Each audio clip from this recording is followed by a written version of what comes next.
మొన్న October 23 fauji first look release చేశారు, చూసావా? చూశాను. దాని డిస్క్రిప్షన్ లో ఇది రాశారా, పద్మవ్యూహం గెలిచిన పార్థుడు, పాండవ పక్షం నిలిచిన కర్ణుడు, గురువే లేని ఏకలవ్యుడు, పుట్టుకతోనే వీడొక యోధుడు అని. ఓహో, పాండవ పక్షం నిలిచిన కర్ణుడు. ఇంత కర్ణుడు మంచోడా చెడ్డోడా? కర్ణుడు మంచోడే. మరి అర్జునుడు మంచోడే. అయితే డిఫరెన్స్ ఏంటి వాళ్ళిద్దరి మధ్య?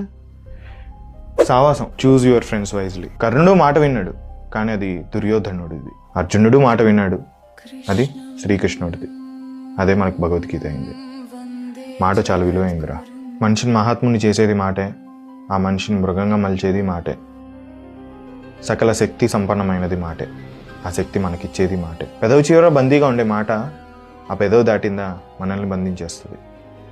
ఆ మాటకు కట్టుబడి జీవనం సాగిస్తే తనకు తానే నీ కోసం అవుతుంది. సో చెప్పే మనిషిని బట్టి మాట విలువ మారిపోద్ది అంటావు. అర్జునుడు మాట విన్నాడు, బాగుపడ్డాడు. మరి అదంతా సరే కానీ ఇంతకు ఏకలవ్యుడి సంగతి ఏంటి?